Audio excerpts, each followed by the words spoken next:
नमस्कार दोस्तों, मैं हूं आशीष शर्मा। आप देख रहे हैं न्यूज़ 0 सच के साथ सच की बात। कोरोना संक्रमण काल में देश में हुए 40 दिन के लॉकडाउन में तमाम जनमानस के सामने आर्थिक समस्या आ खड़ी हुई है।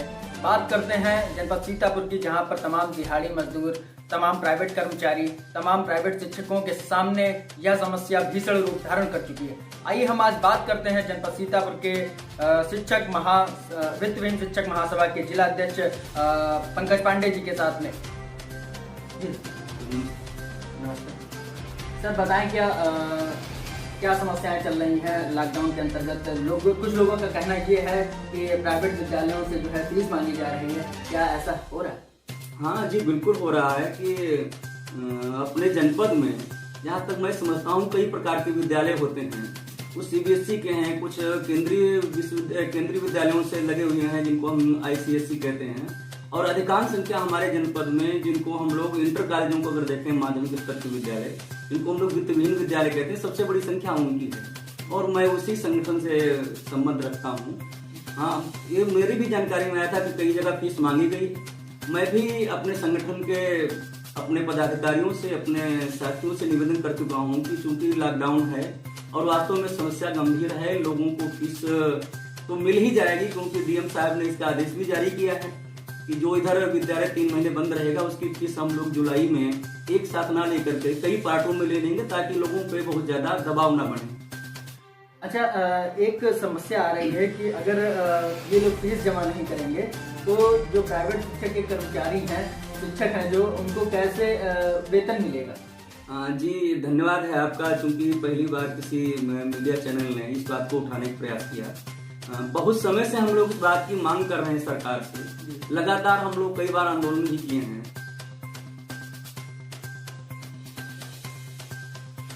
आज 99% विद्यालय ऐसे हैं जो समाज के लोगों ने इस उद्देश्य को खोल के चलाए हैं कि समाज का भला होगा, सरकार के साथ में कंधे से कंधा मिलाकर वो चलेंगे।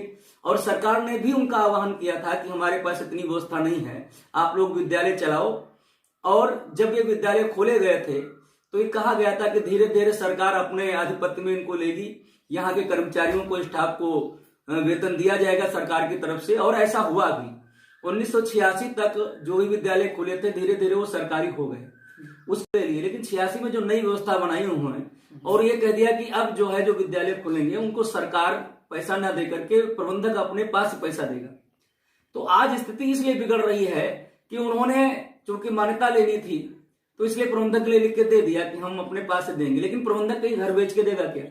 मैं ये नहीं कह रहा हूं कि प्रबंधक को नहीं देना चाहिए, देना चाहिए। विद्यालयों को ये था, जो केवल और केवल फीस पे डिपेंड है विद्यालय, उनको ये था कि जब मार्च के बाद में, होली के बाद में हमारे यहाँ वार्षिक परीक्षाओं का आयोजन होगा तो अधिकांश जो देहात क्षेत्र से जुड़े हुए विद्यालय हैं वहां पे अधिकांश फीस हमारे विद्यालयों में गन्ना और गेहूं जब कटान होता है तब अभिभावक लोग फीस जमा करते हैं, और या फिर वो जब बोर्ड की परीक्षा समाप्त हो जाती है या जो हमारी वार्षिक परीक्षाओं के समय अधिकांश। अच्छा, मैं एक बात जानना चाहता हूँ यहाँ पे जी कि जो प्राइवेट विद्यालय हैं, क्या वो अपने प्राइवेट शिक्षकों को, जो शिक्षक हैं वहाँ पे, उनको रेगुलर महीने वाइज वेतन मिलता है या फिर उनको ईयरली मिलता है? किस तरीके से उनको वेतन? नहीं, अधिकांश विद्यालयों में मासिक वेतन भुगतान करने की व्यवस्था है, और जो भी हम लोगों को जो आय होती है उसका 60% से 70% जो हमारा सरकार का आदेश है कि उसको हम लोग शिक्षकों के लिए और हम सब लोगों के लिए, कर्मचारियों के लिए उसका व्यय किया जाएगा,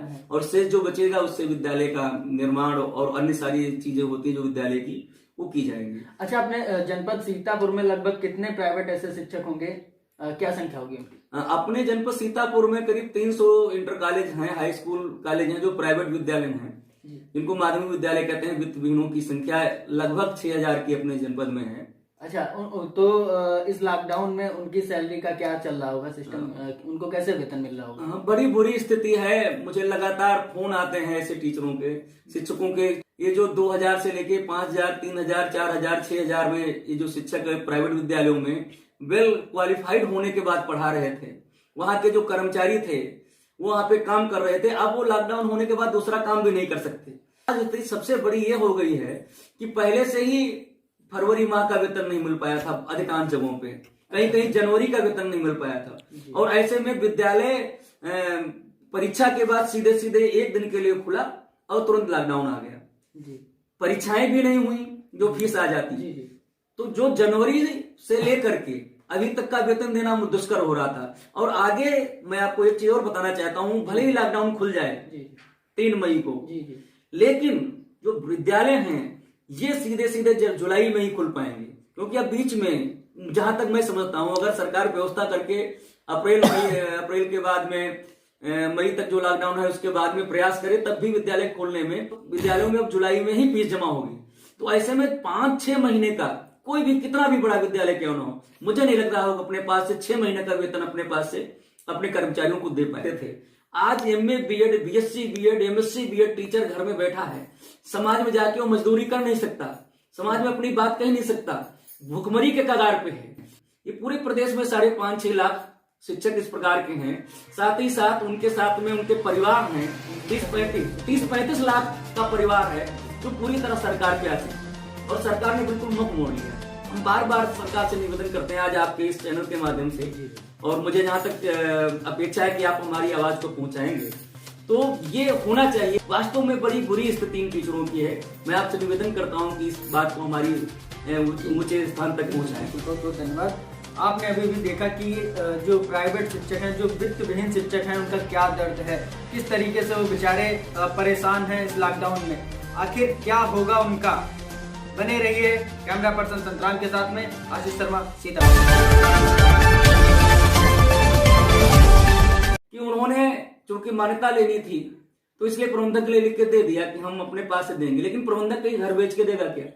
मैं ये नहीं कह रहा हूं कि प्रबंधक को नहीं देना चाहिए, देना चाहिए। विद्यालयों को ये था, जो केवल और केवल फीस पे डिपेंड है विद्यालय, उनको ये था कि जब मार्च के बाद में, होली के बाद में हमारे यहाँ वार्षिक परीक्षाओं का आयोजन होगा, तो अधिकांश जो देहात क्षेत्र से जुड़े हुए विद्यालय हैं वहां पे अधिकांश फीस हमारे विद्यालयों में गन्ना और गेहूं जब कटान होता है तब अभिभावक लोग फीस जमा करते हैं, और या फिर वो जब बोर्ड की परीक्षा समाप्त हो जाती है या जो हमारी वार्षिक परीक्षाओं के समय अधिकांश। अच्छा, मैं एक बात जानना चाहता हूँ यहाँ पे जी कि जो प्राइवेट विद्यालय हैं, क्या वो अपने प्राइवेट शिक्षकों को, जो शिक्षक हैं वहाँ पे, उनको रेगुलर महीने वाइज वेतन मिलता है या फिर उनको ईयरली मिलता है? किस तरीके से उनको वेतन? नहीं, अधिकांश विद्यालयों में मासिक वेतन भुगतान करने की व्यवस्था है, और जो भी हम लोगों को जो आय होती है उसका 60% से 70% जो हमारा सरकार का आदेश है कि उसको हम लोग शिक्षकों के लिए और हम सब लोगों के लिए, कर्मचारियों के लिए उसका व्यय किया जाएगा,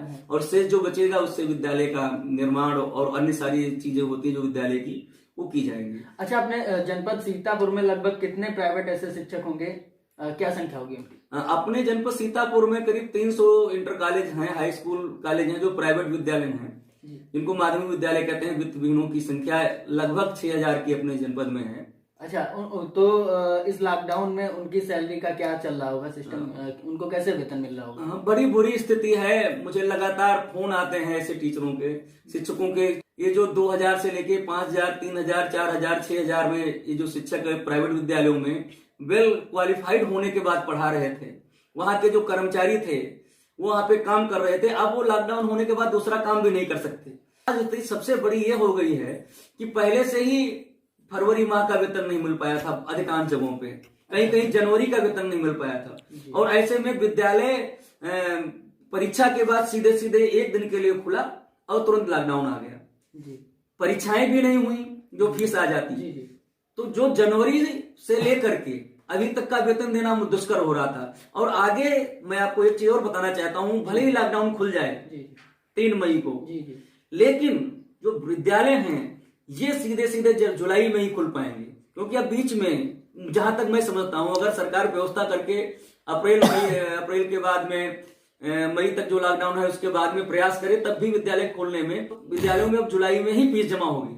तो ऐसे में 5-6 महीने का कोई भी कितना भी बड़ा विद्यालय क्यों ना हो, मुझे नहीं लग रहा होगा अपने पास से 6 महीने का वेतन खुला और तुरंत लॉकडाउन आ गया। परीक्षाएं भी नहीं हुई जो फीस आ जाती, तो जो जनवरी से लेकर के अभी तक का वेतन देना दुष्कर हो रहा था। और आगे मैं आपको एक चीज और बताना चाहता हूं, भले ही लॉकडाउन खुल जाए 3 मई को, लेकिन जो विद्यालय हैं ये सीधे सीधे जुलाई में ही खुल पाएंगे, क्योंकि अब बीच में जहां तक मैं समझता हूं अगर सरकार व्यवस्था करके अप्रैल के बाद में मई तक जो लॉकडाउन है उसके बाद में प्रयास करे, तब भी विद्यालय खोलने में, विद्यालयों में अब जुलाई में ही फीस जमा होगी।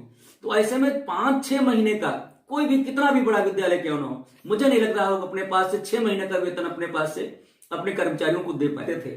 आज MA BEd, BSc BEd, MSc BEd teacher घर में बैठा है, समाज में जाके वो मजदूरी कर नहीं सकता, समाज में अपनी बात कह नहीं सकता, भुखमरी के कगार पे है। ये पूरे प्रदेश में 5.5-6 लाख शिक्षक इस प्रकार के हैं। साथ ही साथ उनके साथ में उनके परिवार हैं, 30-35 लाख का परिवार है जो पूरी तरह सरकार पे आश्रित है और सरकार ने बिल्कुल मुख मोड़ लिया। हम बार बार सरकार से निवेदन करते हैं आज आपके इस चैनल के माध्यम से, और मुझे जहां तक अपेक्षा है कि आप हमारी आवाज को पहुंचाएंगे, तो ये होना चाहिए। वास्तव में बड़ी बुरी स्थिति इन टीचरों की है। मैं आपसे निवेदन करता हूं कि इस बात को हमारी ऊंचे स्थान तक पहुंचाएं। बहुत बहुत धन्यवाद। आपने अभी भी देखा कि जो प्राइवेट शिक्षक हैं, जो वित्त विहीन शिक्षक हैं, उनका क्या दर्द है, किस तरीके से वो बेचारे परेशान हैं इस लॉकडाउन में। आखिर क्या होगा उनका। बने रहिए कैमरा पर्सन संतराम के साथ में। आशीष शर्मा, सीतापुर।